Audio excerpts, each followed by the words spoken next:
네, 여러분 안녕하세요. 대한민국 최고의 방송 스픽스, 최고의 프로그램 역전의 용사들 시간이 들어왔습니다. 네, 날이 추워서 여러분들 건강 어떠신지 잘 모르겠는데요. 혹시라도 독감 주사 안 맞으신 분들 지금이라도 맞으시면 훨씬 더 낫다고 합니다. 독감 주사는 맞은 때로부터 2주 지나서 효과가 발생한다고 하는데요. 내가 지금 이제 뭐 다 늦어서 뭐 맞아서 뭐하냐 이렇게 생각하실 필요가 전혀 없다고 합니다. 독감 바이러스는 계속 돌아다니고 있고 떠돌아다니고 있기 때문에 여러분들께서 언제 맞더라도 그 효과가 있고 훨씬 더 안전하다고 하니까 혹시라도 아직까지 못 맞으신 분들이 있으시면 꼭 맞으시기 바라고요. 65세 이상 분들하고 또 아마 초등학생들까지는 무료 접종이 가능한 것 같습니다.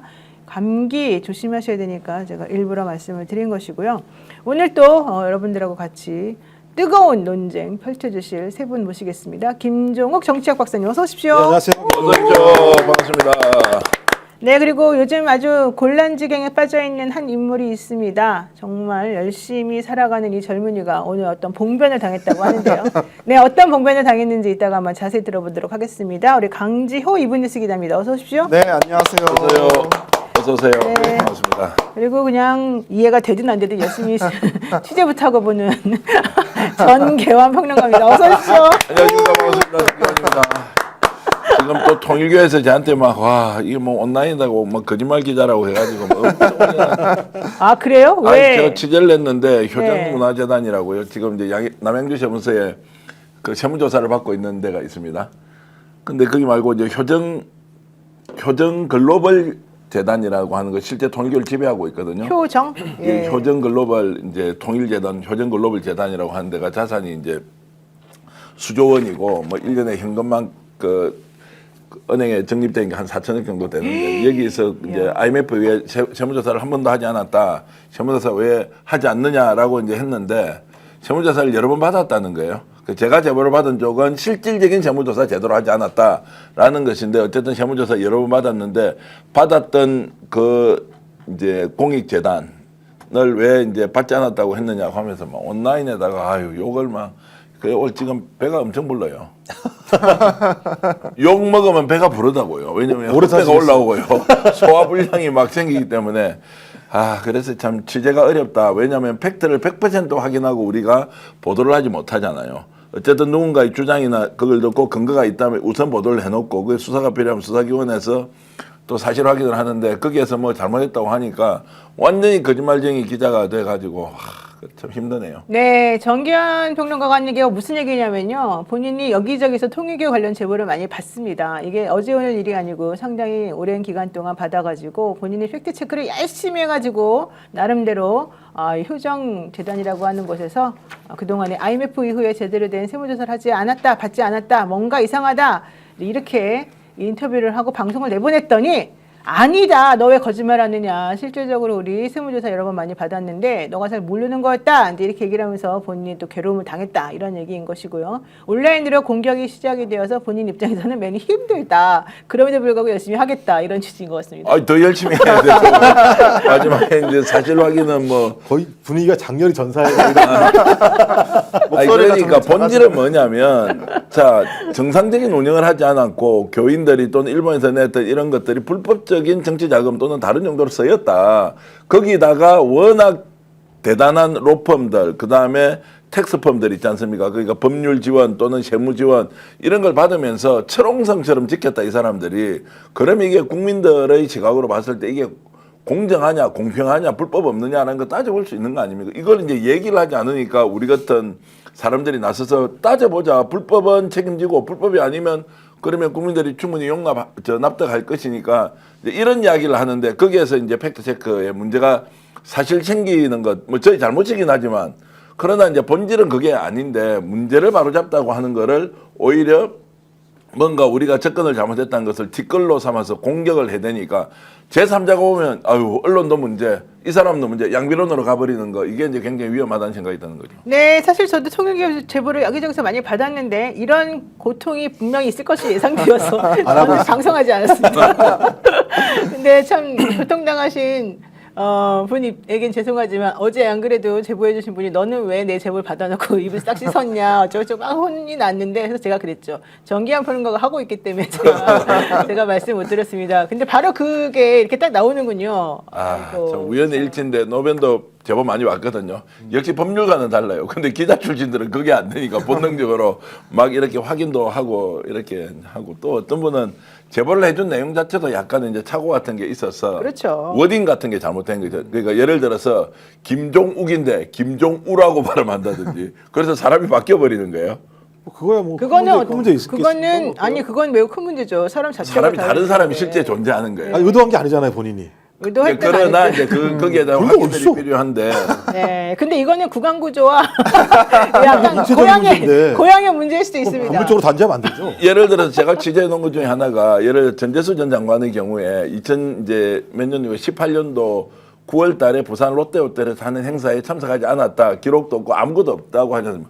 그 자리에 갔던 분이 직접 저한테 제보를 해서 나는 분명히 거기서 봤다라고 하는 구체적인 얘기를 하지 않습니까? 이거는 이제 보도를 할 수도 없고 안 할 수도 없고 그 계속 이제 지켜보고는 있는데 어쨌든 이제 그런 것들도 사실관계에 대해서 확인을 하는 것은 진실이 그대로 전달되느냐 아니면 자신의 기억이 우리에게 전달되느냐 아니면 또 가공을 할 수도 있기 때문에 참 애매한 경우가 있지만 그러나 흐름을 보고 우리는 보도를 또 할 때는 해야 한다는 생각이 듭니다. 네. 어쨌든 힘들다. 죽겠다. 그만 댓글 달아라. 안타깝다. 예, 이런 얘기를 제가 안 할 수가 없는 상황입니다. 근데 정기현 대표님에게 힘이 되는 말 한마디 하겠습니다. 역시 정기현은 블랙이 어울린다. 블랙이 어울린다. 네, 아, 예. 할미 K8 주인님께서 전 대표님은 블랙이 최고입니다. 이렇게 말씀해 주셨기 때문에 그리고 도희김님 전 대표님은 인정합니다. 정치 기자 열심히 하십니다. 또 이런 칭찬도 많이 있습니다. 이런 분들에게 감사하다고 생각하시겠죠? 아, 너무 고맙고요. 그런데 최명호님이 참 좋은 말씀하시네요. 혼자 욕 먹지 말고 나눠 먹어요. 아, 최명호 선생님 같이 취재로 한번 다니시죠. 정말 재밌는 일 많이 생길 수 있습니다. 네, 정말 왜 그러세요? 예. 그래서 어쨌든 여러분들 많이 감사드리고요. 그런 의미에서 구독, 좋아요 꼭꼭 눌러주시고 시작하시면 좋을 것 같습니다. 좋아요가 711명밖에 안 되기 때문에 사실은 많이 힘듭니다. 왜 웃으세요? 네? 아니, 어떤 게 힘든지에 대해서.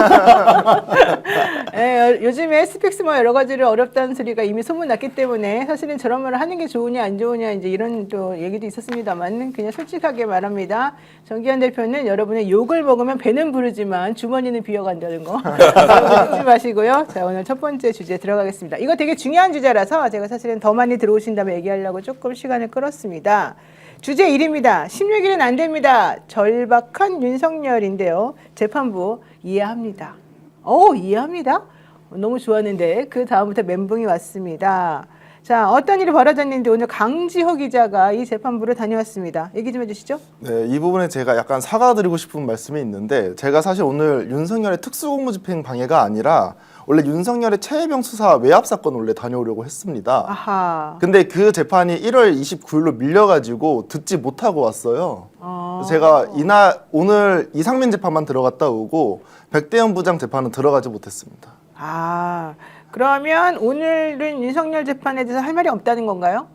뭐 할 얘기는 있지만 이제 현장감은 제가 말씀드리지는 못한다는 점 좀 사과 말씀드리고 싶습니다. 그렇군요. 사과보다는 그 현장감이 없다 하더라도 우리가 취재 내용을 가지고도 충분히 네, 그렇죠. 상황을 아는 사람들이 있으니까 설명을 좀 해주시죠. 네, 이게 왜 그러냐면 이 16일 날 이제 백대현 부장이 선고를 내리기로 약속이 돼 있었어요. 근데 이제 윤석열 같은 경우 이거에 대한 부담이 있는 거죠. 왜? 1월 18일 날 본인이 풀려날 수가 있었거든요. 그래가지고 이거와 관련돼가지고 지기현 부장 같은 경우에도 상당히 표정이 굳어 있고 이런 것들이 많다고 제가 말씀드리지 않았습니까? 아마 이 재판에 결과가 나온다라고 하면 다른 재판부 같은 경우에도 심적인 부담감을 많이 느낄 거라고 저는 생각을 합니다.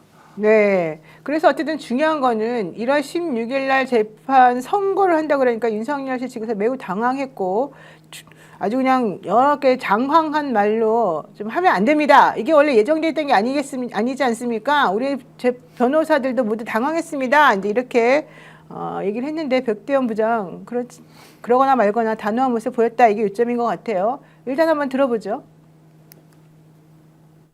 물론 피고인 측에서 추가로 증거 제출을 하셨고 또 증거 신청도 하셨는데 일단 다음 기일인 12월 26일에 원래 말씀드렸던 바와 같이 변론을 종결할 예정이기 때문에 그때까지 증거를 제출하시면 조사를 할 것이고요.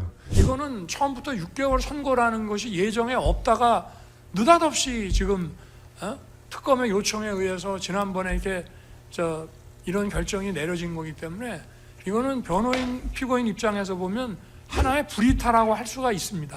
130명 증인 신청한다고 하다가 느닷없이 마지막에 증거 철회를 하면서 여기서 끝냅시다.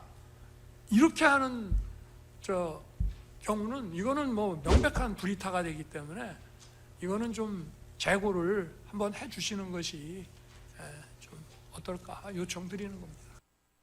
네, 명백한 불이타다. 재판부가 너무한다. 우리를 이런 식으로 궁지에 모느냐 이런 얘긴데요.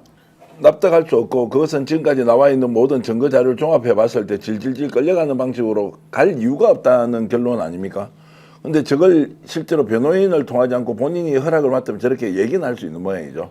일단 뭐 판사님께서 허락을 해주셨다는 허락을 했다라고 하는데 근데 저렇게 당당하게 얘기를 할 수 있습니까? 어쨌든 재판을 담당하고 있는 판사는 모든 것을 정리정돈할 수 있다라고 생각하는데 엄청 지금 본인은 흥분해서 얘기를 하는 거지 않습니까? 근데 본인 입장에서는 이 재판 진행이 공정하지 못하다 이걸 지금 읍수하고 싶은 것 같아요. 물론 이제 대부분의 피고인들은 그런 식으로까지 판사님에게 얘기하지는 않지만 이제 저건 매우 다급하기 때문에 지금 내가 체면 불구하고 얘기를 하겠다 이런. 그러니까 1월 18일까지 가면 뭡니까 이제 직위원회에 의해서 풀려날 수 있다는 가능성을 차단하고 특수공무집행방해라는 거 지금까지 나와 있는 게 뻔한 거 아닙니까? 그 당시에 어쨌든 압수수색 체포영장 집행 과정에서 막았다는 거 증거 나왔고 그리고 거기에서 비아폰과 관련된 삭제 지시 다 나와 있는 것에 대해서 지가 저렇게 주장을 한다고 누가 받아들입니까? 만약 저렇게 해서 항의했는데 백대현 부장 받아 그렇군요. 그러면 재판 천천히 가죠. 라고 할 수 있냐고. 그게 실제로 피의자의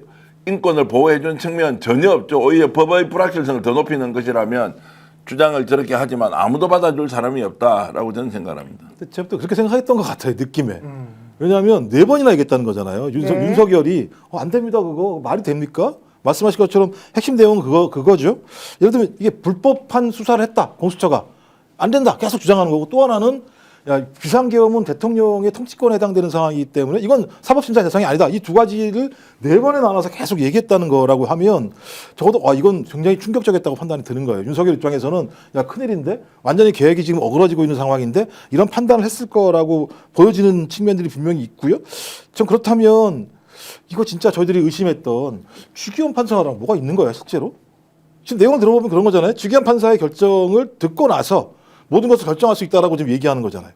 그러면 다른 판사의 판결은 신뢰할 수가 없고 주기현 판사의 판결만 신뢰할 수 있다라고 저희가 이해할 수도 있는 측면이 꽤 있는 거기 때문에 그러니까 뭐 논리적으로 따지고 보면 전 그렇다면 오늘 완전히 예상하지 못한 일이 벌어졌고 그것을 막지 못했기 때문에 상당히 멘붕 상태에 빠진 게 아닌가라는 생각이 들 정도로 오늘 그 내용들 제가 읽어봤더니 온갖 논리를 다 가지고 와서 재판부한테 계속 문제 제기를 했더라고요. 대신 제가 볼 때는 백대현 부장판사는 약간 거짓말을 한 것 같긴 한데요. 뭐라고요? 이해합니다. 왜냐하면 다음에 하잖아요, 선거는. 그렇죠. 그죠?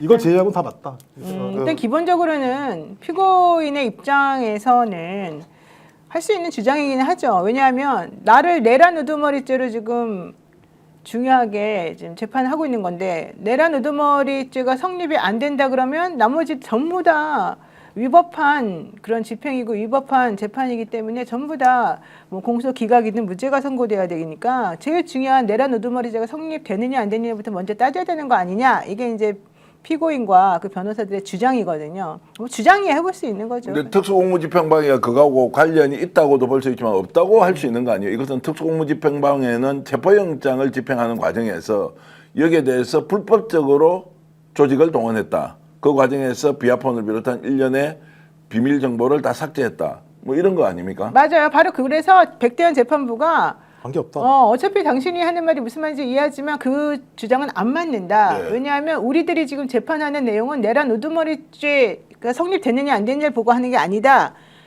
서울 서부지방법원에서 당신에게 체포영장이 발부가 되었고 그것을 적법하게 집행하려고 했는데 그 집행을 니네들이 무력으로 막지 않았냐, 꼼수를 써서 막지 않았냐, 그랬는지 안 그랬는지만 확인하려는 것이다. 이제 이거거든요. 그러니까 이제 명확한 거 형사소송법 200조에 의해서 불러다가 예를 들면 진술을 들을 수가 있잖아요. 근데 계속 본인이 거부를 하게 되면 200조 2에 의해서 체포영장 발부해가지고 집행을 한 건데 본인이 거부한 거잖아요. 그러면 그렇죠. 요것만 다루겠다라고 한 측면이 있는 것이고 앞에 것도 마찬가지인데 이 논리대로 따지면 노상원 재판에서 최초로 판사가 판결을 내렸잖아요. 네. 위헌위법적인 비상계엄이라고 얘기를 했었으면 네. 재판부 일신 다른 사람에 의해서도 본인이 한 행위에 대해서 아주 위헌위법적인 비상계엄이라고 판결이 나왔고 또 조지호 같은 경우도 마찬가지입니다. 헌재에서 위헌위법적인 계엄 관련해서 당신이 충분히 파면당할 만한 일을 했다. 핵심적인 내용이 뭐냐? 국회 네가 왜 마음대로 막아라고 하는 거라 선관위 왜 침탈하는 것 같다. 네가 예를 들면 그 침탈할 수 있도록 그걸 방조해줘 이런 거였잖아요. 좀 그렇다면 헌재도 인정했고 그다음에 법원도 1심에서 나왔기 때문에 오늘 윤석열이 얘기하는 건 말씀하신 것처럼 본인이 무죄 추정 원칙에 의해서 뭐 할 얘기 이렇게 가진 얘기 다 할 수는 있을지 모르겠습니다만 판사도 마찬가지죠. 그 얘기 아니야.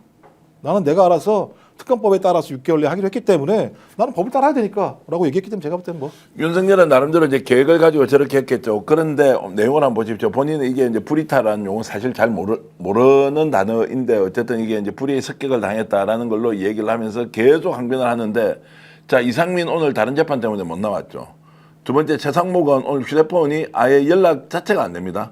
그건 뭡니까? 의도적으로 출석 안 하겠다. 재판 지어놨는데 다들 동원이 된 거 아닙니까? 네. 그러니까 이 재판이 빨리 진행되는 것보다 천천히 가서 나의 인권을 보호해달라, 방어권 보호해달라라고 하는 것은 치밀한 계획을 세우고 들어온 것이고 이걸 뻔히 알고 있고 그리고 1월 16일 날 이미 한다고 했는데 그 26일 날 결심하겠다라고 하는 것이 하등의 잘못이 없는데 윤석열은 일격을 당했지만 본인은 본인대로 계획을 가지고 오늘 최대한 밀어보려고 했다. 그게 실패한 것이다라고 하면서 이제 바깥에서는 이걸 가지고 계속 백대영 부장판사를 공격하는 요소로 쓸 가능성이 매우 높다라는 생각이 듭니다. 저 같은 경우에도 윤석열이 되게 절실하게 얘기를 계속 하잖아요. 첫 번째로는 만약에 지기현 재판부에서 무기나 사형을 내리게 되면 우선 바깥에 햇빛 쐴 그런 사유가 완전히 사라져요. 그러한 문제도 있다라고 생각이 들고 두 번째로는 윤석열이 지금 팔다리가 다 잘리긴 했어도 그래도 전 대통령 아니겠습니까?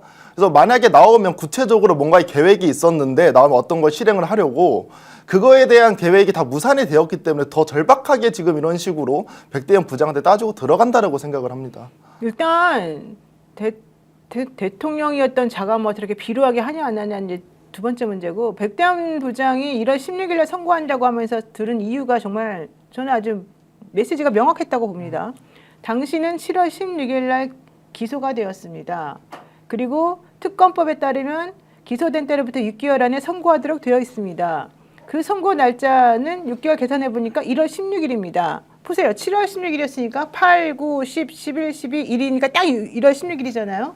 그럼 1월 16일 날 선고한다는 건 무슨 뜻입니까? 너는 유죄야. 너는 무조건 법정형으로 이 징역형을 선고할 거야. 이 얘기거든요. 네. 1월 16일 날 선고한다는 뜻은. 저도 못 나가 이런 거죠. 네, 그러니까 못 나간다는 못 뜻이거든요. 나가. 그러니까 그걸 알아들은 변호사들이나 저 사람도 어쨌든 검사 출신이니까 나를 어쨌든 간에 편안하게 구속하겠다는 뜻이구나. 네가 앞으로 영장 같은 거 뭐 발부받고 말고 이런 거 할 것 없이 나에게 유죄를 때리겠다는 아주 명확한 메시지구나라는 걸 당연히 알아듣죠. 우리 입장에서는.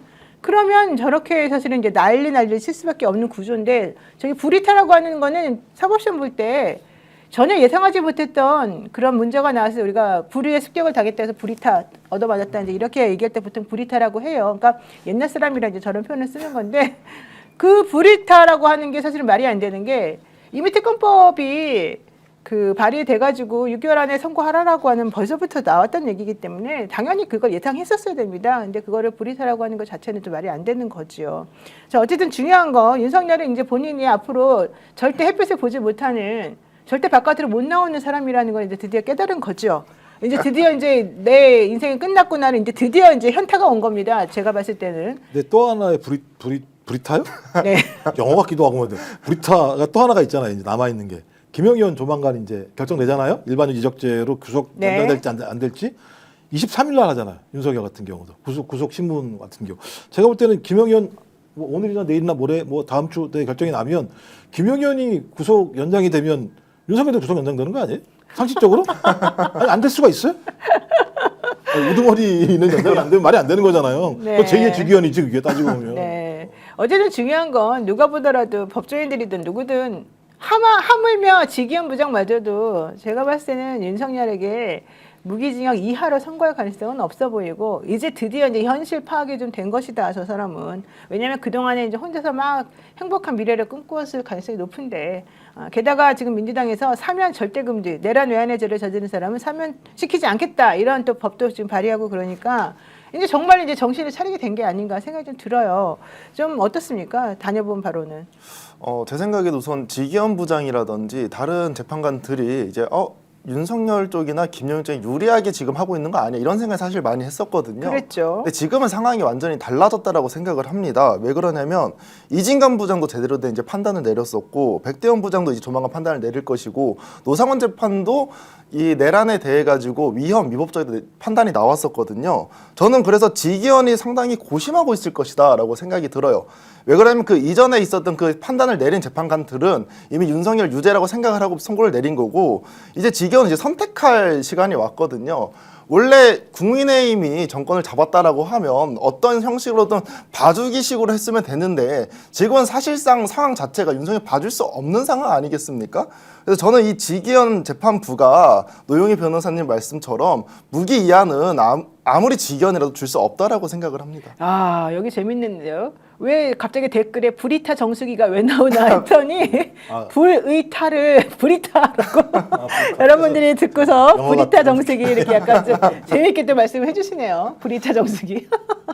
지금 국힘 내부에 가보면 윤석열과 절연 단절 그리고 관계 정리하는 게 맞다는 의견이 압도적으로 아이, 높죠. 그럼요. 정상적으로 당이 돌아간다는 그 윤석열은 지금 이제 재판 과정에서 오직 믿을 사람은 지기현인데 물론 지기현 부장판사가 듣고 기분 나빠할 수도 있지만 본인이 어떻게 행동을 했기 때문에 윤석열이 지금도 1월 18일자를 기준으로 풀려날 것이라는 막연한 기대 환상 가지고 있지 않습니까? 다른 재판부는 아무리 보더라도 그걸 해줄 수가 없는 상황이고 그러면 이제 윤석열로서는 뭐 영원히 감옥에 있을 수밖에 없는 상황. 그리고 국힘조차도 이제 자신의 편을 들어줄 수 없는 것. 한동훈에 대해서 오히려 보배다라고 이야기하는 김문수가 어떤 사람입니까?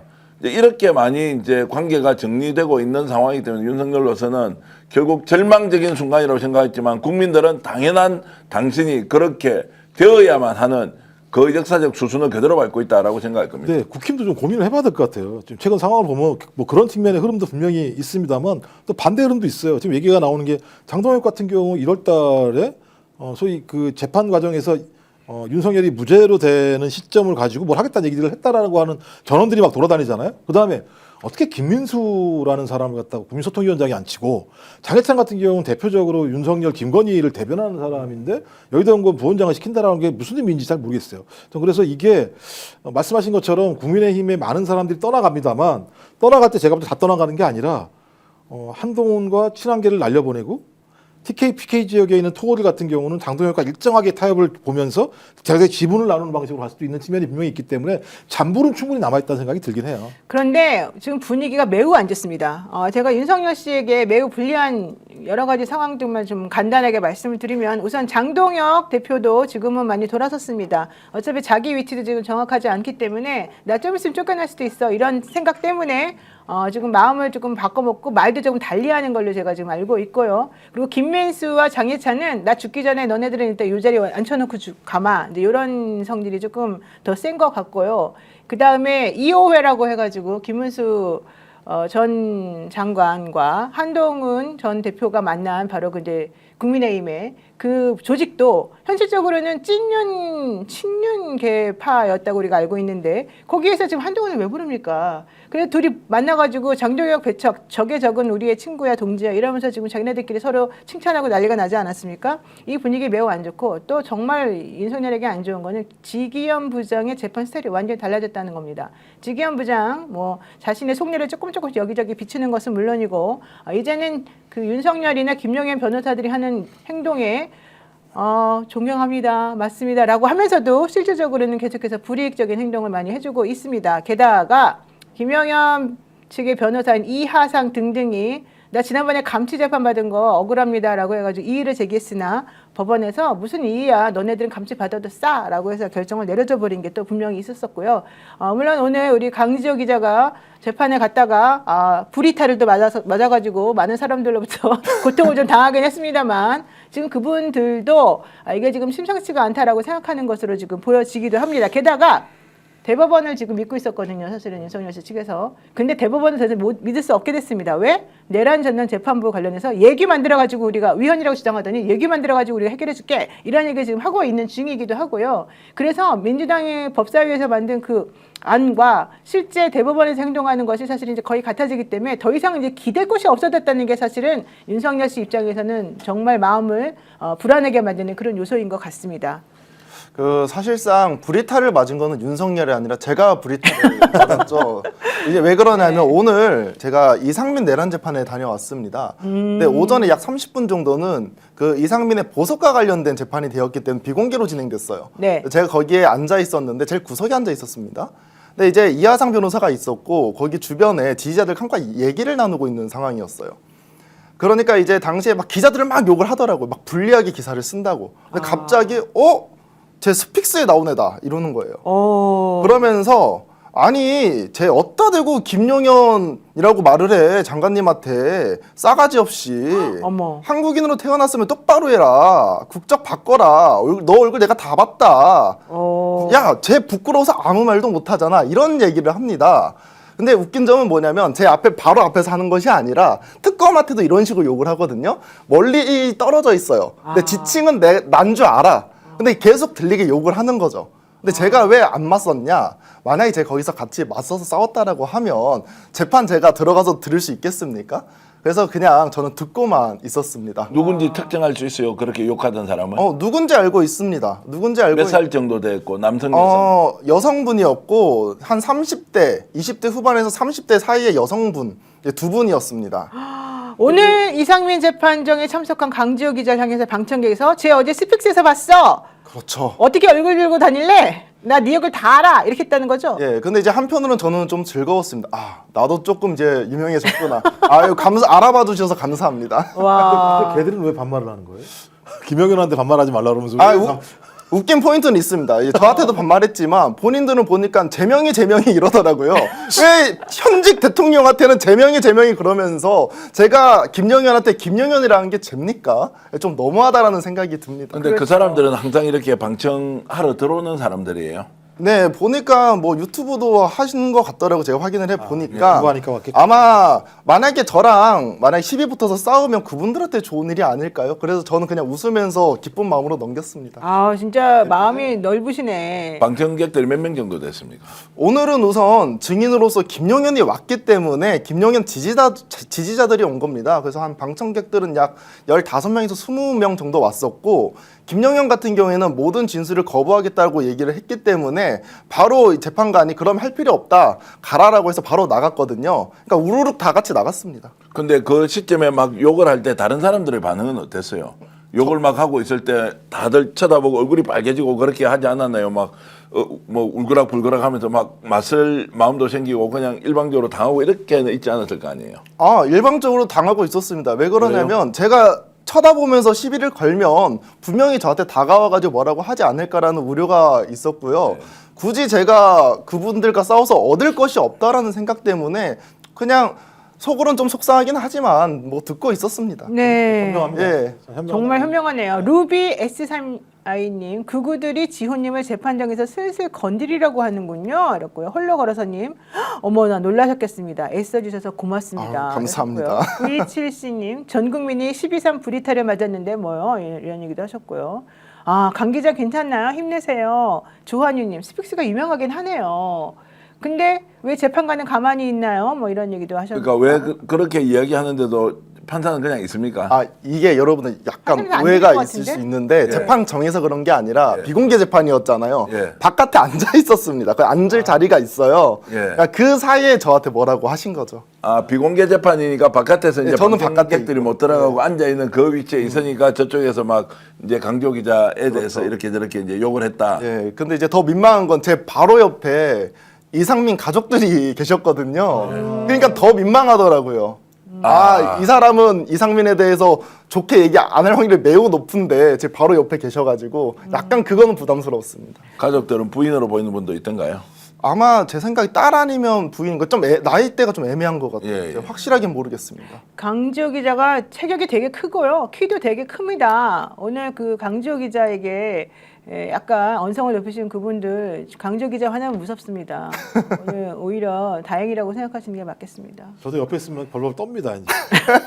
이렇게 대등하게 얘기하고 워낙 커서 겁이 납니다. 주관적으로 드는 생각이 그 이상민 이제 전 장관의 가족들이 그 재판에 왔다라고 하니까 참 그 가족들의 마음이 어떻겠느냐.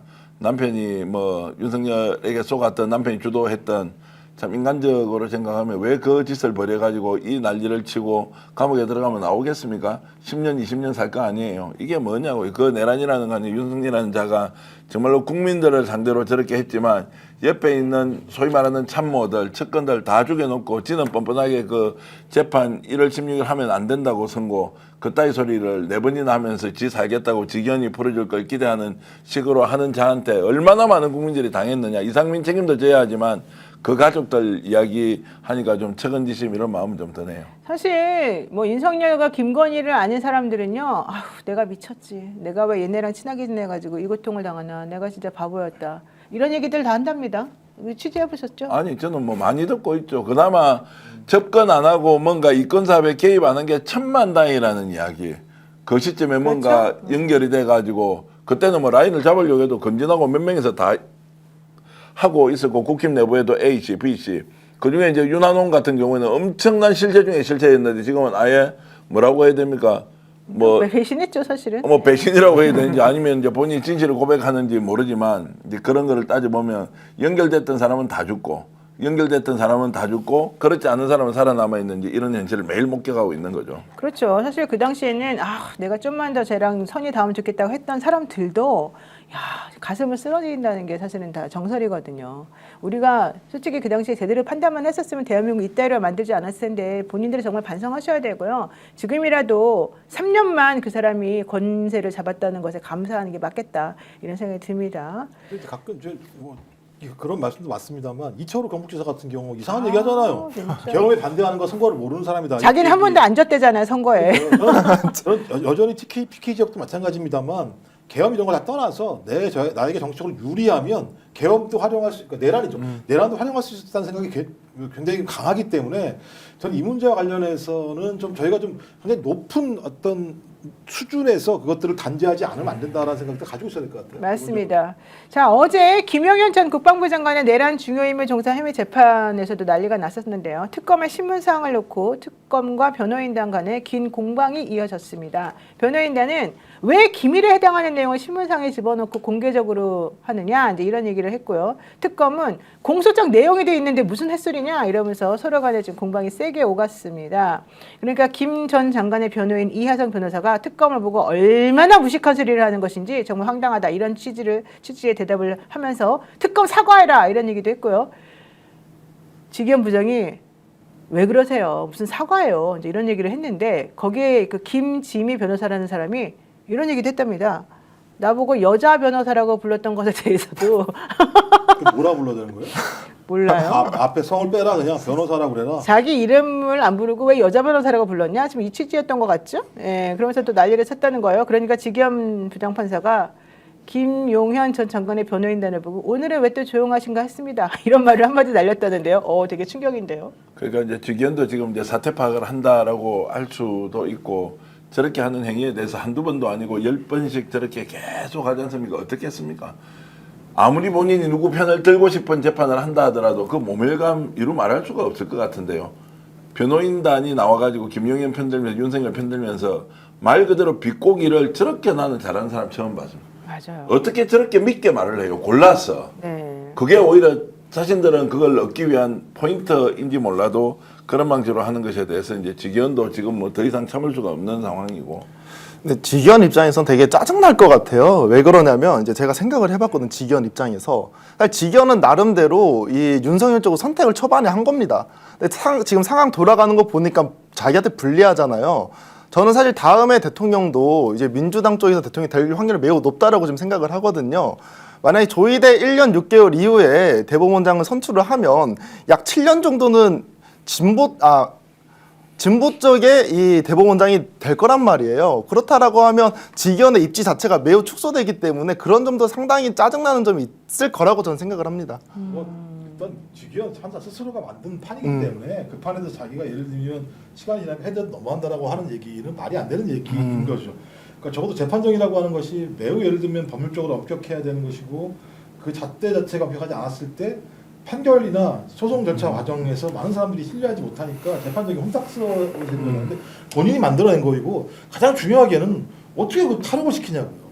탈옥을 시켜놓으니까 국민이 신뢰하지 못하는데 그러면 중간에라도 자기가 잘못했으면 그걸 교정하거나 재구속을 시키거나 뭔가 조치를 취해야 되는데 아무런 조치를 취하지 않고 맨날 행태를 하려고 왜 그러세요? 뭐 화내면 지는 겁니다. 뭐 이런 식의 재판만 진행을 하다 보니까 본인이 당하는 건 어쩔 수 없는 거예요. 뭐 앞으로 2월 달에 선고를 내릴 때 어떤 선고를 내릴지 모르겠습니다만 저는 저 정도의 비판도 감수할 생각이 없었다고 한다면 제가 저 사람은 상당히 이 상황 자체를 잘 판단하지 못한다고 볼 수밖에 없는 거죠. 네, 이하상 변호사가 특검 무식하다 이런 소리 하는 걸 한번 우리 열불나지만 한번 들어보도록 하겠습니다. 이 부분은 공소장 기재에 있는 부분을 물어본 겁니다. 그렇기 때문에 지금 그 관련성 있는 질문인데 공소장 단순히 자체도 방송 그래서 더 기대만을 악의적입니다. 위해서 저렇게 악의적으로 질문을 넣었다는 것은 공소장 내용도 확인하지 않은 상태에서 그냥 공소장 자체를 당시에 오늘은 왜 또 이 조용하시라 했다. 공소장 기재에 이런 서 검사가 얼마나 무식한 소리 했냐면요. 알겠습니다. 아유 공소장은 또 이 변호사님 증거로 입증이 돼야 되는 거고 그 네, 아니 이하상 변호사님 뭐 증언 뭐 이렇게 변론 주장하시는 건 상관없는데요. 아까 말씀하실 때 뭐 검사가 무식하다라는 표현은 분명히 잘못된 표현이라서 생각합니다. 거기에 대해 사과 요구합니다. 사과 요구합니다.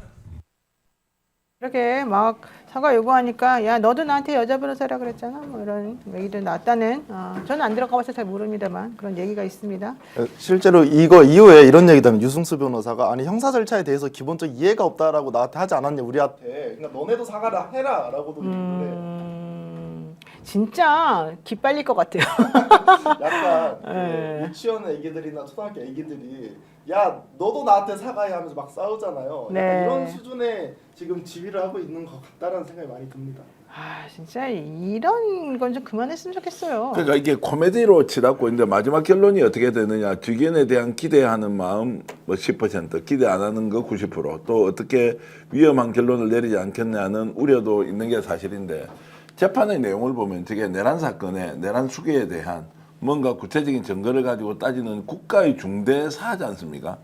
그런데 이제 진행하는 판사도 무슨 코미디언, 무슨 개그맨, 그리고 뭔가 쇼 같은 거를 진행하는 사람처럼 보이고, 그리고 특히 이하상 변호사 같은 경우에는 대한민국 변호사들의 변론 수준이 진짜 저거밖에 안 되는가에 대해서 근본적인 회의를 들게 하는 행동을 계속 반복적으로 하잖아요.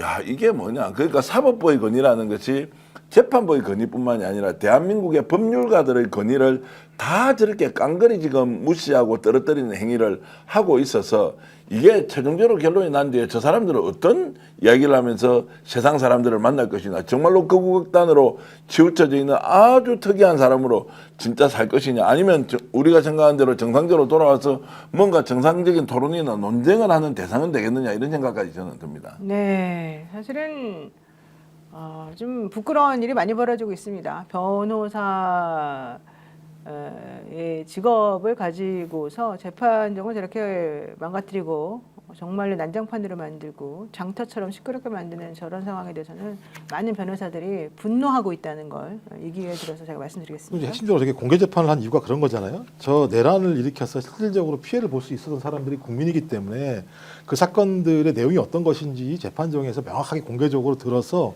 국민들이 이런 부분들을 판단해야 된다라고 하는 것에 의해서 국회가 법을 통해서 그것을 관찰했으면 그 법을 지켜야 되는 직위원 판사 같은 경우 저렇게 재판정 내버려두면 안 되는 거거든요. 저 내용들을 들어보면 무슨 내란에 대한 재판하는지 알 수가 없는 일들이 이제 벌어지고 있는 거고 서로 왕왕 싸우는 거잖아요. 너 무식해, 너 바보야, 이 싸움을 하고 앉아 있는 거잖아요. 저는 이건 완전히 변호사들의 농간, 변호사들의 어떤 자기 작전대로 지금 직위원 판사가 끌려간다고 볼 수밖에 없는 거고, 국민들은 이 내용에서 내란의 내용을 아는 게 아니라 화만 나고 성질만 나게 만드는 거예요. 저 그러면 지기현 판사와 변호사들 같은 경우는 소위 국회가 법률로 의율한 내용들에 대해서 전혀 그것들을 오히려 방해하고 해방하는 짓을 하고 있기 때문에 저걸 나중에 예를 들면 저걸 내버려 둬야 되느냐 이런 문제도 느끼고 저 그래서 진짜 법 왜곡죄 같은 경우 통과가 논쟁은 되게 많겠습니다만 저 지기현 판사가 하는 행위를 보면 뭐 말씀대로 나중에 이진관 판사가 한덕수에 대해서 저는 15년 구형이 됐기 때문에 뭐 10년형 이렇게 뭐 이상 때릴 거라고 보기 때문에 지기현이 쉽게 뭐 무죄 이런 걸 하기는 어렵다고 판단이 들긴 합니다만 적어도 그런 안전장치를 둬야지만 저런 사람들이 국민들을 바라보고 있다라고 하는 시선들을 가지고 재판에 임하지 저는 안 그러면 앞으로 계속 저럴 거라고 생각이 드는 거예요. 저는 이제 국회가 이번에 이 특검 추진하고 재판 과정에서 중재를 하도록 한 거 있죠. 이게 얼마나 큰 역사적 의미가 있느냐. 정말 잘했습니다. 예. 이게 대통령도 지금 나와서 국무회의 뭐 위헌 부담이 있지만 다 책중계로 하고 그 다음에 업무 보고도 중계하자라고 결단을 내렸던 거. 우리 지금 사법 체계도 다 나와 있지 않습니까? 재판은 공개 재판이다. 그리고 모든 행정은 국민에게 공개해야 한다. 네. 그러나 이것을 실행하지 않았죠. 이번에 특검을 통해서 국회에서 입법 과정에서 이것을 공개함으로써 야 실제 재판이 이렇게 되는구나. 나도 재판 당사자가 되어서 들어가 보지만 그것과 저런 중요한 내란 사건을 국민들이 직접 자신과 어떻게 보면 관련이 있긴 하지만 볼 수 없는 것들을 이렇게 이제 공개함으로써 얻는 효과, 이익 엄청나게 저는 크다고 생각하고 이런 이제 공개 재판이 실질에서 공개가 되기 때문에 판사들도 자기 마음대로 하기 어렵고 변호사들도 어떤 변론을 하는지 보고 있으면 결과적으로는 진실에 가까운 재판의 결과가 나올 것이고 두 번째 그렇지 않은 사람은 어떤 식으로든 책임을 져야 하는 것도 국민들이 알 수 있다는 것 때문에 공개라는 것이 국민주권 정부에서 하고 있는 여러 가지 행정적인 것뿐만 아니라 우리 사회 전체를 굉장히 크게 바꾸고 있다 이런 생각이 듭니다. 네, 맞습니다. 그런데 많은 분들이 마이크가 괜찮냐라는 댓글을 조금 올려주시는데요. 저의 마이크가 문제인가요? 한번 우리 PD님 확인 좀 해주시면 좋을 것 같습니다. 자, 그리고 이제 중요한 부분 한번 마이크 조치 다 했다고 합니다. 또 불편을 끼쳐드려서 너무 죄송스럽고요. 자, 요 얘기도 한번 해보겠습니다. 오늘 서영교 의원이 지기현 부장이 내란 재판에 대해서 이렇게 중요한 사건들을 많이 맡게 된 경위가 결국에는 무작위 배당이 아니었다라는 얘기가 지난번에도 있었는데 서영교 의원님이 이번에 이거에 대한 증거를 가지고 확실하게 여러분들에게 설명을 해드린다라고 얘기하고 있습니다. 예컨대 김영현 씨에 대한 내란 혐의 사건은 작년 12월 27일 날 원래 배당이 된 것으로 지금 알고 있죠. 이게 이제 중요 사건으로 적시 처리가 필요한 사건이다라는 의미에서 먼저 아마 그쪽에 배당이 된 것 같은데 그리고 나온 다음에 12월 30일 갑자기 윤석열 씨에 대해서도 같은 배당이 이루어졌습니다. 같은 부에 지기현 부장으로. 그러면서 배당 제외되어야 되는 그 부 이름이 쭈르륵 적혀 있고 12월 30일 한 것으로 되어 있는데 원래는 윤석열 씨에 대한 재판 배당이 2월 달에 2025년 2월 달에 이루어졌었던 얘기입니다. 2월 5일에 적시처리 필요 중요사건 접수보고가 됐다고 하는데 실질적으로 배당은 1월 26일에 됐는데 우리는 그런 줄 알았더니 알고 봤더니 1월 26일도 아니었고 그 전인 2024년 12월 30일 또 배당이 되어버렸다. 지금 화면 보시죠? 네, 저런 식으로 지금 적시처리 필요 중요사건 접수 보고해가지고 저런 식으로 지금 재판 배당이 이미 이루어져 있었더라는 것입니다. 지금 서영교 의원이 말씀하시는 게 이제 바로 이런 부분일 텐데요. 결국은 무작위 배당이 아니라 김영현에 대한 적시처리 중요사건으로 먼저 접수시켜놓고 그리고 관련 사건으로 이 지기현에 대해서도 연결시켜서 먼저 딱 배당을 해놓은 거 아니겠느냐 이거 같아요. 그러니까 서영교 의원이 이제 좀 더 확인을 해서 국민들 앞에서 국회에서 밝힐 걸로 이제 지금 일단 예상이 되는데요. 예. 오늘 이제 확보한 자료는 지금 여러분들께 처음으로 보여드리는 것인데 왜 김용현의 재판을 적시 처리 필요한 중요 사건으로 지정해서 1월 27일 날 배당을 했는데 이걸 모르고 있었다는 거예요.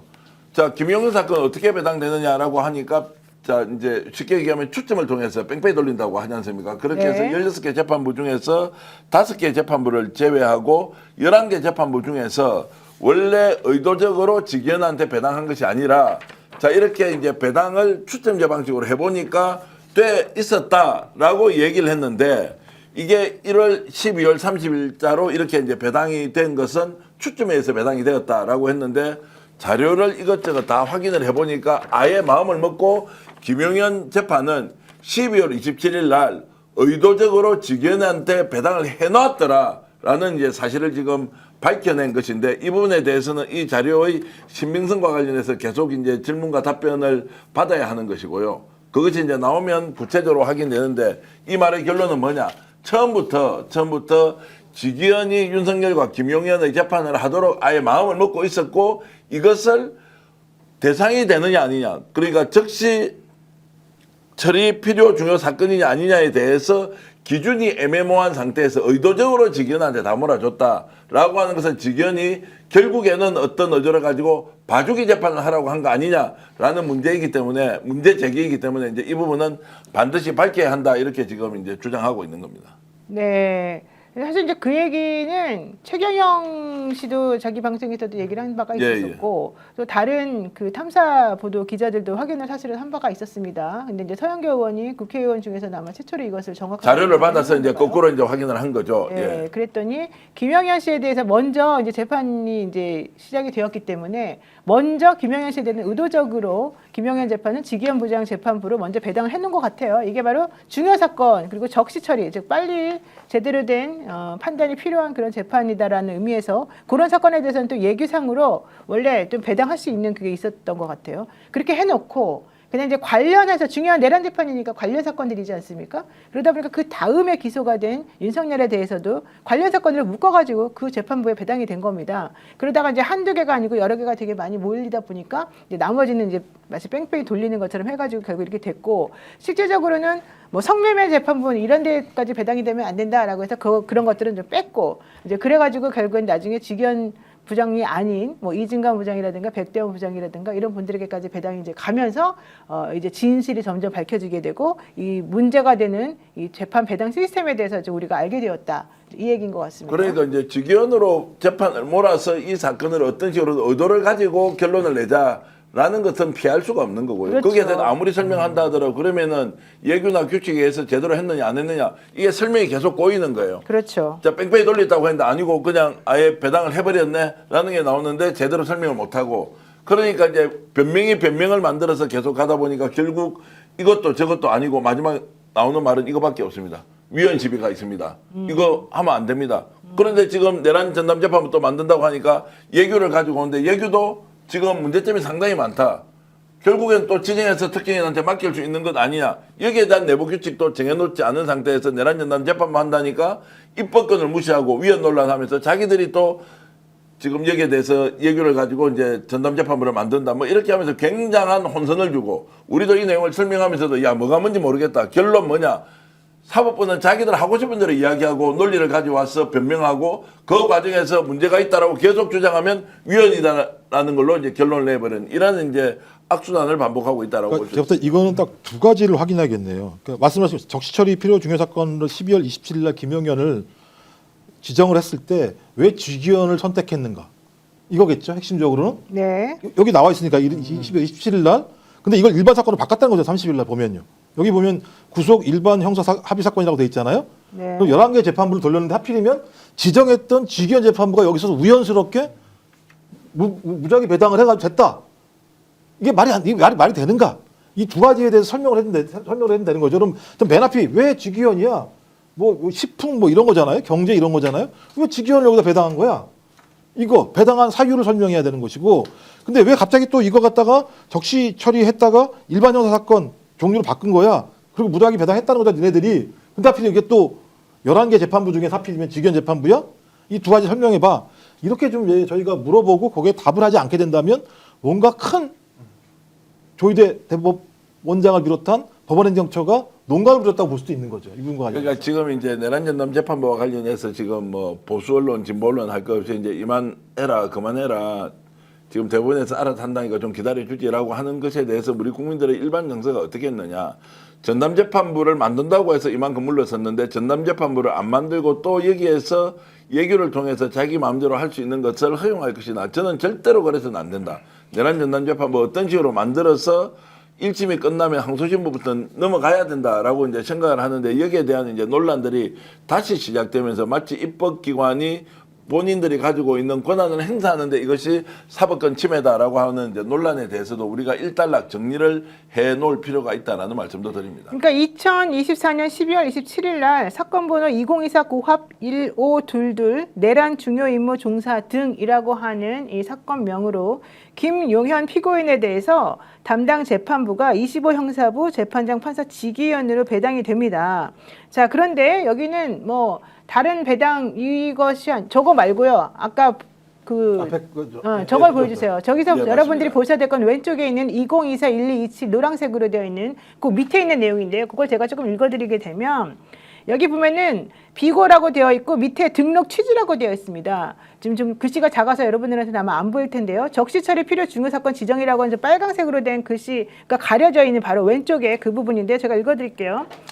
실질적으로 사안의 내용이 정치, 경제, 사회적으로 파장이 크고 선례로서의 가치가 있는 사건이기 때문에 적시 처리 필요 중요 사건으로 우리가 지정했다라고 하면서 2024년 12월 27일 날 그냥 다른 거 다 필요 없이 직위원으로 딱 지정을 해버립니다. 그러니까 사실 저기서 직위원 부장한테 반드시 지정돼야 되는 이유가 뭐였느냐가 사실 우리가 되게 궁금한 부분이었는데 그냥 저거는 알아서 딱 지정을 해버린 거예요. 이 법원 행정처 혹은 중앙지방법원에서. 그러다 보니까 직위원 부장에게 왜 저렇게 굳이 갖다가 바쳤는가 이게 좀 이상한 거죠. 왜냐하면 직위원 부장은 경제, 보건, 식품 전문이었기 때문인 것이죠. 근데 저거를 할 때 저때 중앙지방법원에 있는 판사들이 모여서 회의를 했답니다.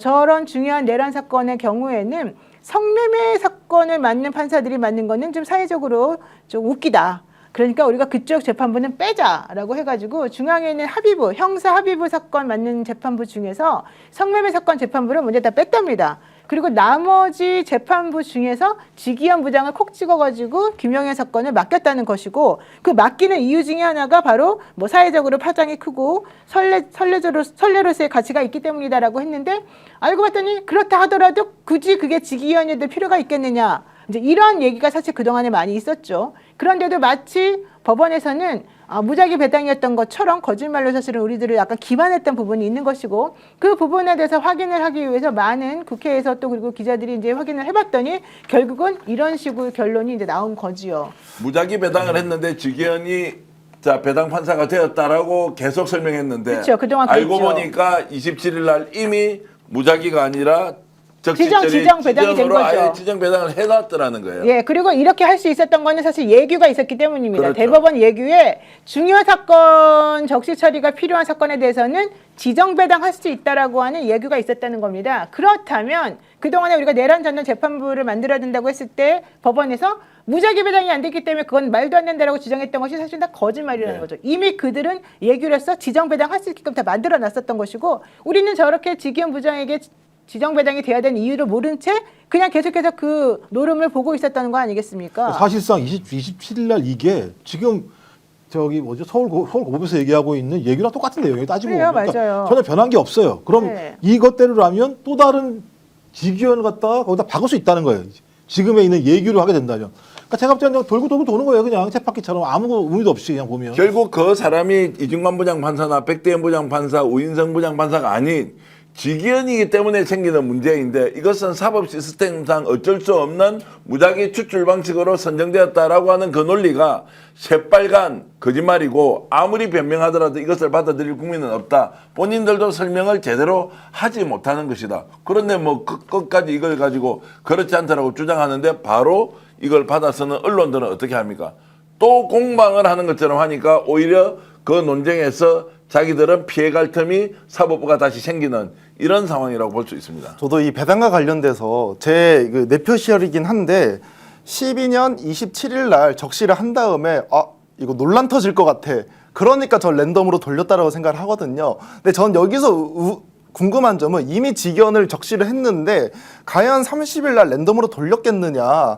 말로는 돌렸다고 하지만 저는 이거 지정할 수도 있었다라고 봅니다. 그러니까 표면적인 형식상으로는 돌린 것처럼 보이지만 사실상 내부적으로는 적시를 했다라고도 볼 수 있을 것 같아요. 네, 그리고 사실은 내란 잠단 재판부 설치와 관련해서 이 특별법으로 지금 민주당에서 법안을 만들어가지고 한다 그랬더니 대법원에서 그거는 무작위 배당이 안 되기 때문에 뭐 안 된다, 위헌이다 이렇게 얘기를 했잖아요. 그래놓고는 예규를 다시 만들어서 뭐라고 하고 있느냐. 민주당이 조금 한 발 물러서가지고 그러면 좋아. 니네들이 말하는 것처럼 판사가 아닌 사람들이 이 배당에 참여하는 건 다 빼줄게. 이제 어쩌고 해가지고 이제 많이 양보를 했어요. 그랬더니 이제 그거를 수용하기 위해서 아직도 위헌적이지만 우리가 예규를 통해 가지고 그 위헌성을 고쳐 나갈게 이렇게 얘기합니다. 여러분 말이 안 되는 거예요. 예규라고 하는 것은 대법원의 규칙이에요. 규칙이라고 하는 건 대법원장이 만드는 거란 말이에요. 규칙은 법보다 훨씬 아래에 있는 것입니다. 법이 위헌적인데 어떻게 규칙으로 그 법의 위헌적인 거를 고칩니까? 말이 안 되는 것들이거든요. 그래서 저는 그래서 이번에 이 대법원에서 하고 있는 얘기들은 사실 좀 하나도 받아들이기가 어려워요. 지금 나동현 선생님도 이렇게 글을 주셨는데 박종호 선생님 마찬가지고요. 사법부가 사기꾼 집단이다. 제가 왜 이 말씀을 드리냐면 경찰이 만약 이런 식으로 하잖아요. 국민들이 용납하겠어요? 공직자들, 정부 부처, 예를 지방자치단체가 어떤 사안에 대해서 이런 식으로 앞뒤 말 바꾸면서 끝까지 우기면서 아니다 아니다라고 하면 어떻게 하겠어요? 어떻게 사법부는 이렇게 해도 우리가 그냥 이해를 해줘야 하느냐. 누군가 나와서 이 부분에 대해서 정말로 사법부가 공명정대하게 진행을 하고 있다. 누구 재판에 형량을 얼마 주는가 이 문제가 아니라 재판 절차 자체가 공정하지 않다고 느끼는 국민들이 다수 있는데 이것을 공정하다고 느끼는 것을 설명과 납득과 그리고 뭔가 공개적인 자료를 통해서 해명을 하지 않았을 때 우리가 어떻게 하느냐. 그럼 사법부는 이제 국민들한테 믿음의 영역, 신앙의 영역으로 믿거나 말거나 알아서 하라. 이렇게 던지는 거고 똑같은데 대한민국의 사법부가 아닌 어떤 기관이 이런 식으로 국민들 앞에서 행사를 할 수가 있습니까? 네, 자 다시 한번 정리해드리겠습니다. 우선 아까 PD님 그 김용현 2024년 12월 27일 적시처리 필요 중요사건 접수 보고라고 하는 그런 화면을 하나 띄워주십시오. 여기 보게 되면 배당 관련해서 다른 얘기가 없이 그냥 오로지 직위원으로 딱 못을 박아놨습니다. 저 빨간색 두 번째 그 중간에 있는 김용현 밑에 있는 빨간색으로 그리고 맨 아래에다가는 적시처리 필요 중요사건이기 때문에 우리가 직위원으로 지정한다라고 써놨습니다. 그게 바로 2024년 12월 27일입니다. 그리고 그 옆에 있는 게 그래서 2024년 12월 30일 직위원으로 배당이 됐다. 김용현 재판은 이게 이제 지금 저 화면이 보여주는 거죠. 그 다음 거는 뭘 보여주느냐면 2025년 1월 8일자 화면에 보여주십시오. 네, 저기 보면 적시처리 필요 중요 사건으로 또 다시 누구를 또 그 지정했느냐? 직위원을 지정합니다. 무슨 사건에 대해서? 조지호 사건과 김봉식에 대해서. 그러면서 저 밑에 보시면 다른 배당 필요도 없는 거죠. 적시처리 필요 중요 사건이기 때문에 우리가 직위원으로 지정한다라고 또 적어놨습니다. 2025년 1월 8일 날. 그러니까 12월 30일, 12월 27일 날 이미 직위원으로 김용현 사건 정해놓고 1월 8일 날 또다시 조지호 사건과 김봉식도 무조건 직위원으로 미리 배당을 해놨다는 얘기입니다. 그리고 그 다음 거 한번 봅시다.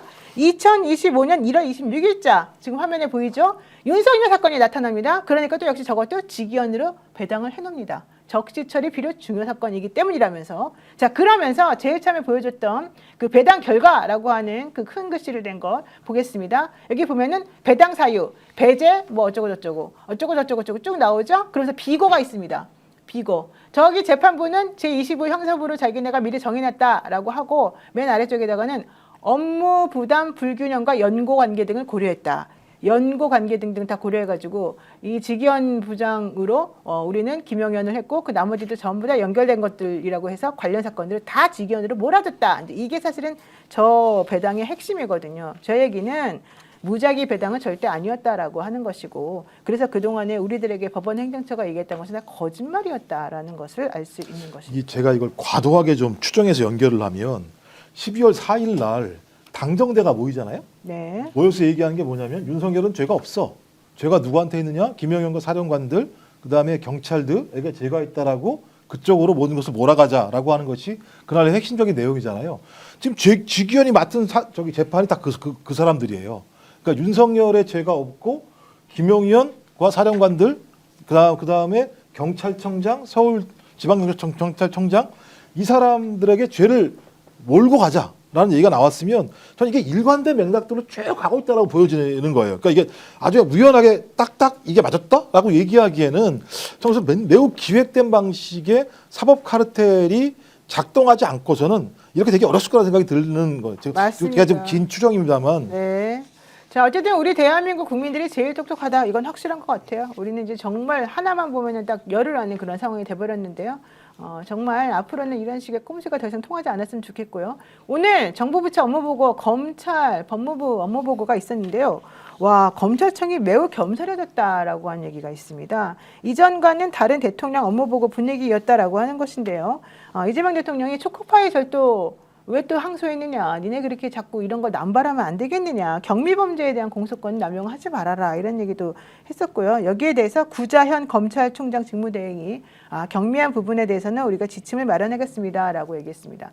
예전에는 그렇지 않다 그러면서 막 반발하고 난리를 쳤었는데 결국에는 노만석 전 직무대행이 그만두고 난 다음부터 검찰의 기세가 많이 꺾였고, 순환보직이라고 해서 이 검사들도 얼마든지 위아래로 올라갔다 내려갔다 할 수 있다는 게 확인된 다음에는 많이 달라진 것으로 지금 보입니다. 또 그리고 이재명 대통령은 촉법소년 연령을 하향 검토해라라고 얘기했습니다. 촉법소년이 그동안에 사회적으로 매우 많은 문제가 됐었었고, 연령이 좀 더 낮아져야 되는 거 아니냐 이런 얘기를 했었었는데요. 소년범이라고 해서 무조건 봐주는 거 옳지 않다, 이제 이런 얘기가 계속 나왔었던 것이지요. 이거 어떻게 보십니까? 우리 비교적 젊은 우리 젊은 강지호 기자님. 근데 저 같은 경우에는 이제 촉법소년 이제 나이를 뭐 줄이고 올리고 이런 게 중요한 것보다는 제 개인적인 생각으로는 그 촉법소년들이 하는 행동이 있어요. 술집 가가지고 술을 망창 먹은 다음에 야 나 민짠데 너 어쩔 거야, 너 영업 정지 한번 당해볼래? 이러면 영업 정지를 당하게 됩니다. 신고를 하게 되면. 이런 부분에 대해서 좀 적당히 풀어나갈 수 있는 그런 프로세스를 만들어줘야 된다라고 생각을 해요. 그리고 이제 편의점 같은 경우에도 담배를 살 때, 아니 요즘에 애들 보면 그 나이대로 보입니까? 그리고 주민등록번호 같은 경우는 위조하는 애들도 꽤 많아요. 아, 그래요? 예, 그거를 보여주면서 담배를 주라고 하면 줄 수밖에 없단 말이에요. 근데 이거 가지고 편의점을 영업 정지를 당하는 경우도 있습니다. 그래서 이거를 좀 적절하게 영업 정지 당하지 않도록 하는 법안이나 이런 게 마련돼야 되지 않을까라고 생각을 합니다. 네, 맞습니다. 저는 대통령이 이제 검찰 업무 보고 또 오늘 통일부도 업무 보고하고 이렇게 하지 않습니까? 확실히 대한민국이 빨리 바뀌고 있다. 두 가지 측면인데, 하나는 국정 운영을 저런 방식으로 대통령이 공개적으로 하고 국민들에게 일일이 알려주는 저 방식이 갖고 있는 사회적 파장, 긍정적인 효과, 물론 일부의 부정적인 효과도 주장하지만 저는 긍정적인 효과가 99.9%라고 생각하는 쪽인데, 모든 사회적 이슈를 대통령이 촉법소년에 대한 것도 오늘 딱 얘기를 하니까 드는 생각은 이거예요. 아, 저거 내가 모르고 있었구나. 사실 나와 관련이 없다고, 아니 몰랐죠. 아예 존재하는지 아닌지도 모르는데 이해 당사자들 쪽에서는 굉장히 민감하고 중요한 사안인데 공개함으로써 국민의 관심을 일단 끌어내고, 두 번째 이거 좀 합리적으로 풀어갑시다 라고 하는 쪽으로 자연스럽게 이어지는 그 일종의 절차들이 매우 합리적이고 생산적이다, 이런 생각이 좀 많이 들고요. 통일부도 잠시 후에 이야기를 하겠지만 그 북한 어떻게 할 거냐, 국민들 왜 노동신문 못 보게 하냐, 노동신문 거 본다고 해서 북한 우리가 적화되거나 뭐 이제 이런 것에 대해서 오히려 아싸리하고 화끈하게 이야기하면서 보자, 보고 우리가 비교하면 되지 왜 국민들이 그 정도 수준도 안 되느냐라고 하는 것을 일종의 뭐라 그럽니까, 이제 북풍이라든지 뭔가 또 이렇게 정치적으로 악용되는 것 때문에 말을 삼가고 했던 걸 오히려 있는 그대로 대통령이 다 드러내니까 사실 복잡한 문제가 아니다, 이거 해결하면 되지 라는 것들로 가서 매우 우리 사회가 좀 생산적이고 효율적인 이런 구조로 바뀌는데 정말로 지대한 역할을 대통령이 하고 있다, 이런 말씀을 저는 드리고 싶습니다. 저 같은 경우에도 정말 대단하다고 느낀 게, 이 이슈가 뭐가 맞나 틀리다 이것보다도 정치인에서 굳이 건드릴 필요가 없는 것들이거든, 본인 지지에 대해서. 그런데도 불구하고 사회에 문제가 있으니까 이거를 건드려서 수면 위에 올렸다는 것 자체가 되게 훌륭한 것 같습니다. 네. 제가 이런 생각도 한번 했습니다. 대통령이 기왕 저렇게 건드리는 거니까 담배 있지 않습니까? 제가 좀 이게 이제 좀 아주 도발적인 문제 제기일 수 있는데, 담배를 피우는 사람은 엄청 많아요. 저는 이제 담배를 피우다가 끊은 지가 10년이 넘었는데, 근데 담배 꽁초를 버릴 공간이 아예 없어요. 여의도 가지 않습니까? 우리 사무실 주변도 마찬가지입니다. 담배 피우는 데 가면 꽁초가 너무너무 많아서 우리 정서상으로는 왜 이렇게 더럽게 해놓느냐. 그런데 법적으로는 담배를 피울 수 있는 꽁초를 설치 못하게 돼 있고, 지정된 장소 아니면 담배를 못 피우는데, 그러면 담배 피우는 사람은 갈 곳이 실제로 없어요. 그러니까 피울 공간이 없는데 현실적으로 피워야 하니까 거기에는 휴지통을 설치 못하게 하는 또 법. 이것이 매우 불합리하게 구조가 되어 있으니 피우지 말라는 겁니다. 그러면서 이제 피우잖아요. 그러니까 피우는 걸 장려하는 것이 아니라, 그러면 우리 사회도 합의해서 미국처럼 특정 주에는 아예 담배를 팔지 못하게 하고 아예 담배를 피우지 말자라고 하는 것을 사회적 합의를 통해서 가져가든지, 아니면 피우는 것을 굳이 막을 수가 없다면 좀 청결한 상태에서 담배를 피울 수 있는 구조를 만들어야 하는데, 와, 여의도 여기 있지 않습니까? 그 뒤쪽에 한번 가보십시오. 국회 쪽은 차라리 좀 나아요. 그 뒤에 가보면 상상을 초월할 정도로 초고층 건물이 있는 옆에요. 바닥에 담배꽁초고요. 색깔별로 진짜 너무 많이 있어서 이거 다 어떻게 정리정돈하느냐. 그런데 골치 덩어리인데 아무도 손을 못 대고 있고 담배 피우는 사람 말릴 수도 어떻게 그 사진 찍어가지고 다 그거를 민원으로 해결을 합니까? 이제 이런 것들도 뭔가 좀 제도의 불합리성, 제도가 원래 있어야 하는 당위성도 존재하지만 그걸 실행하면서 생기는 문제를 해소할 수 있는 방안도 만들어야 된다. 아니면 저처럼 이야기했듯이 아예 그냥 담배 피우지 못하는 나라로 도시로 만들자 뭐 이렇게 가든지 네, 이런 말씀도 제가 좀 드리고 싶어요. 말씀 잘하셨는데 안 그래도 평상시에 궁금하던 거 하나 여쭤보겠습니다. 예. 말하셨으니까. 예. 왜 스픽스 건물에는 휴지통이 없습니까? 휴지통을 설치를 못하게 하는 정말 제가 휴지를 들고서 맨날 돌아다니다가 버릴 데가 없다니까요. 아니 버릴 데가 없는 휴지통을 설치 못하도록 돼 있으니까 지방자치단체마다 네. 아 건물 내에요. 왜냐하면 이제 건물 내에는 이제 거치를 하면 되는 것이고 건물 주변에 이제 휴지통을 설치 못하게 하는 것은 법규로 정해져 있고 거기 담배도 피우고 불도 나고 이제 이런 것들이 있기 때문에 예전과 달리 이제 지금 소위 말하는 도시 환경을 관리하는 방식이 지자체별로 다 다르고요. 이제 내부에 특히 이제 그 화장실에 휴지 두는 거 네, 있잖아요. 화장실에도 화장실에는 휴지는 이제 지금 뭐 이렇게 변기에 들어가는 다 녹는 걸 쓰는데 거기에 휴지통을 설치하면 집 평소에 가지고 다니는 모든 쓰레기가 그쪽으로 다 들어오는 또 현실적인 문제가 있어서 아니 맞습니다. 예, 그렇죠. 그래서 실제로 휴지가 생기지 않도록 하는 것, 자신의 휴지는 자기가 가져가도록 하는 것들이 이제 함께 섞여 있기 때문에 조례도 있고 그리고 이제 관습도 있고 여러 가지가 이제 복잡하게 섞여 있다 알겠습니다. 이런 말씀드리겠습니다. 제가 볼 때 그 대통령의 이런 공개하고 사회적 토론을 만드는 건 되게 중요하다 생각한 게 뭐냐면 제가 경희대학교에서 세계화 시민이라고 하는 시민 교육을 해요. 그러면 이 친구들이 5명, 6명씩 모둠을 만들어서 사회적 의제를 가지고 현장에서 활동을 합니다.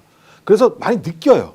근데 이건 대학에서만 벌어지는 거잖아요. 근데 대통령이 한마디를 하면 야, 촉법선언 어떻게 해야 돼? 라고 얘기를 하는 순간 관심이 거기서만 있고. 얘기가 되는 게 아니라 사회적으로 토론이 되게 되면서 그렇죠. 집단적으로 그 좋은 방향들을 만들어낼 수 있는 어떤 그러니까 전체가 공개를 통해서 시민 교육들이 범국민적으로 벌어진다는 측면에서는 네. 저는 우리가 좀 새로운 예를 들면 사유와 새로운 어떤 생활 방식들을 배우고 있다는 측면에서 매우 실험적이고 좋다. 네. 이렇게 생각이 듭니다. 네, 오늘 대통령 또 통일부도 외교 관련해가지고 통일부와 외교부가 업무 보고를 했는데요. 이거는 그냥 간단하게 제가 말씀만 드리고 정리하겠습니다. 실질적으로 정동영 통일부 장관이 내년 4월 도널드 트럼프 미국 대통령이 중국 베이징 방문 예정된 시기까지 4개월 정도 남았는데 이 시기가 대한민국 한반도의 평화 공존의 운명, 대북 정책의 성공을 좌우할 관건적 시기다라고 얘기를 했습니다. 특히 완전한 남북관계 단절 시대에 어떻게든 바늘구멍이라도 뚫어라 하는 것이 대통령님의 명령이기 때문에 우리 열심히 하겠다라는 얘기를 했습니다. 그리고 또 대통령은 통일부에 대해서도 힘을 실어주는 그런 발언도 해주었고 또 외교부에 대해서도 흠을 잡으려고 해도 잡을 게 없더라라는 말까지 하면서 매우 화기애애한 업무 보고가 이루어졌다라고 하는 얘기가 있는데요. 대통령이 많은 것들을 건드리고 책임을 지고 확인을 하다 보니 이런 업무를 보는 부처에서도 다들 정신 바짝 차리고 기강을 바짝 세워가지고 열심히 한다라고 하는 얘기가 있더라고요. 자, 어쨌든 중요한 건 대한민국 정말 힘든 시기인데 이렇게라도 공무원들이 정신 바짝 차리고 대한민국의 앞날을 위해서 노력하는 모습을 보니 매우 기쁩니다. 제가 이 말씀을 드릴게요. 1월 초에 이재명, 시진핑 양국 정상회담이 개최된다고 저희들이 이틀 전에 화요일 날 저희들이 최초로 보도했거든요. 네. 중국에 나가 있는 우수근 교수가 중국 당국자한테 들었는데 1월 10일 전후에 대통령이 중국 방문한다라고 얘기를 해서 저희들이 일이 나오면 안 되는데. 그렇게 했는데 그래서 한국 언론에서 이제 보도를 안 했거든요. 네. 그런데 오늘 그 외교부에서 업무 보고하면서 1월 초에 지금 나가는 걸로 지금 나와가지고 제가 오늘 중국에 지금 우승 교수하고 통화했는데 야 우리 정보력 정말 좋다. 그 도대체 그 얘기 누구한테 들었어요?라고 하니까 진짜 우리나라 대통령실 같은 데서 얘기를 들은 거예요. 우승 교수의 정보력 좋다. 이제 이러면서 은근히 스픽스가 그래도 한 번씩 가끔 예외적으로 이렇게 빨리 속보를 전해드리기도 한다. 그 정도 정보면 대단한 정보력입니다. 엄청난 거죠. 그래서 제가 볼 때 거기 빨대가 우리가 빨대가 있는 거죠. 정확한 빨대가 있는 거죠. 네. 중국 외교부에서도 아직 발표를 안 했는데 그쪽에서 나와가지고 당이겠네요, 그러면. 네. 그쪽 라인일 거라 생각이 듭니다. 나중에 방송 끝나면 말씀드릴게요. 정동영 장관 이런 말도 했습니다. 개성에서 평양까지 186km 구간, 평양 신의주 224km 구간을 한중이 서로 공동으로 협력해서 고속철도를 건설하는 제안이 있다. 2018년 중국 리커창 당시 총리가 문재인 당시 대통령을 볼 때 중국 측이 먼저 제기했던 것인데 실현 가능성이 문제이긴 한데 결국 우리에게도 좋고 북한에게도 좋은 바로 그러한 철도, 고속철 구상을 관계 기관 등과 구체적으로 상의해서 실행할 계획이다라고 얘기했습니다. 이런 게 만약에 된다 그러면 정말 대한민국 남한과 북한 매우 획기적으로 달라질 것이라고 보여집니다. 지금 중국에서 나오는 얘기는 어쨌든 이제 문화 교류의 확대, 이것은 베이징에서 대규모 공연 이미 준비하고 있고요. 그거 말고 경제 협력 방안, 그리고 지금은 남북 간에 뭔가 긴장을 완화할 수 있는 역사적인 지금 결과물이 나올 것이다. 깜짝 놀랄 정도가 아니라 역사적 대전환이 이루어질 정도로 중국에서는 대대적인 준비를 하고 있다. 그거 말씀하시면 안 되고요. 예. 별도로 모아가지고요. 이광수 이런 분 모인 다음에 야 이제 한중 관계가 풀린다 이래가지고 꽉 그냥 어그로 빡 때린 다음에 이렇게 한번 하셨어야 되네. 이거 빠릅니다. 요즘 스피스 어그로 때문에 욕 많이 듣고. 그건 좋은 어그로잖아요. 그건 좋은 어그로니까. 네, 여러분 저희 스픽스와 더 착한 보험 파트너스가 애청자분들을 위해서 자신 있게 준비한 상품 조용하란 말씀드리겠습니다. 자동차 보험, 운전자 보험 최저가 최적의 상품으로 안내해 드리는데요. 스픽스가 추천하는 자동차 운전자 보험입니다. 자동차 보험도 비교가 필요한 거 알고 계시죠? 지금 가입한 회사가 제일 저렴한지 최적인지 점검해 보시기 바랍니다. 특히 나는 운전자 보험 가입했으니까 문제 없다라고 생각하시는 분들은 안 됩니다. 갈수록 강화되고 매번 바뀌는 제도와 법 때문에 여러분들에게는 계속해서 이 운전자 보험과 자동차 보험에 대한 비교 분석이 필요합니다. 31개 손해보험사의 자동차 보험과 운전자 보험을 비교 분석해서 안내해드리겠습니다. 더 착한 자동차 비교 견적 스픽스 운전자 플랜 자신 있게 준비했으니까요. 1644-1226 지금 바로 연락 주시기 바랍니다. 그리고 좀 전에 아까 어떤 분이 댓글에 회 시킨 거 왔는데요. 너무 맛있습니다. 라고 해주셨습니다. 스픽스몰에서 판매하는 음식 정말 좋은 게 많으니까요. 한번 들어가 보시면 좋을 것 같고요. 또 여러분들께 무조건 써야 되는 인터넷 휴대폰 정수기 렌탈 의외로 매월 나가는 요금이 부담되실 텐데 여러분의 부담을 줄이기 위해서 비교원에서 준비한 최대 108만 원의 혜택을 알려드리겠습니다. 인터넷 TV 신규 가입 시 48만 원, 인터넷 가입과 함께 휴대폰 통신사 변경 시 최대 30만 원, 정수기 렌탈 시 최대 30만 원의 혜택을 드립니다. 추가로 스픽스 보시고 상담받으시고 가입한다라고 하면 비밀 혜택이 있으니까요. 꼭 잊지 말고 스픽스 언급해 주시면 좋을 것 같고요. 자세한 내용은 1670-2571, 1670-2571를 통해서 상담받으시거나 네이버에 비교원 검색하시고 상담 신청하시면 될 것 같습니다. 함께 할수록 더 큰 혜택이 주어집니다. 본인이 가입한 후에 지인을 추천하시면 추천할 때마다 최대 8만 원의 모바일 상품권을 드립니다. 2025년 12월까지 한정이니까요. 여러분 빨리 서두르시기 바라겠습니다. 네, 오늘도 여러분들 또 스픽스 열심히 시청해 주시고 많은 의견 주셔서 감사드립니다. 재판정 들어가면서 맨날 봉변당하는 우리 강지호 기자를 위해서라도 스픽스 열심히 구독해 주시고 시청해 주시면 좋을 것 같습니다. 여러분 일주일 동안 고생 많으셨습니다. 고맙습니다. 고맙습니다. 감사합니다.